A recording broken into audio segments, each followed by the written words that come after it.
Kung may galit ka daw, Attorney Matibag, kay Mike Defensor, puntahan mo daw siya. Kausapin mo daw siya ng personal. Diretsahin mo daw siya. Yan yung mga palusot ng mga diehard.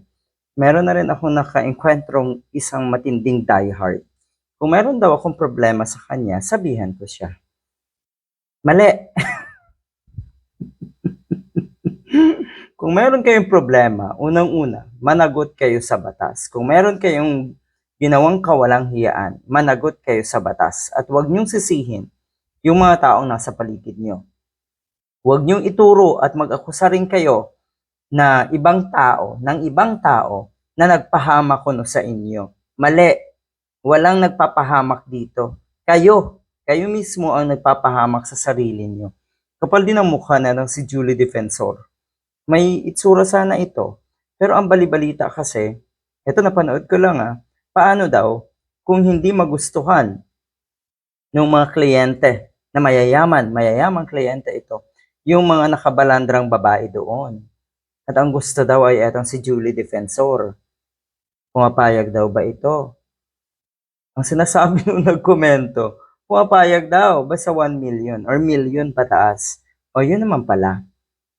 Stop using me and our daughter daw, and hundreds of innocent displaced workers. Displaced workers, mga biktima yon na na-rescue. Buwa ka ng inang mga to talaga, ano ho? Stop using me. Bakit ka gagamitin? Bakit kayo gagamitin ng anak mo? Ang lala, no? Yung mga displaced workers daw ay naging collateral damage dahil sa galit daw netong si Attorney Matibag kay Defensor. Talaga lang? Baka yan kasi ang gawain nyo. Yung matinding galit nyo sa gobyerno na wala namang karason-rason, matinding galit nyo kay PBBM, nagiging galit lang talaga yan dahil sa pansarili nyong interes. Kasi ang sinasabi nga, hula ng marami.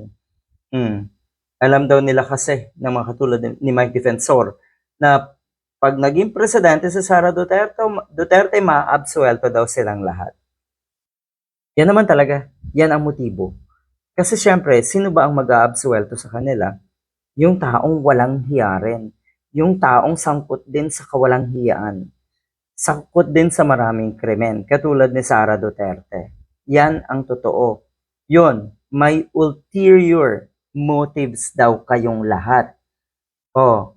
Kaya etong mga nagngangaw-ngaw na nasa paligid ni Sara Duterte, lahat yan sigurado may tinatagong kawalang hiyaan na sa bandang huli ay siguradong mabubulgar din. Ayan, ito po yung mga sinasabing naging collateral damage na kung tutuusin, sila po ay mga biktima na na-rescue ng NBI.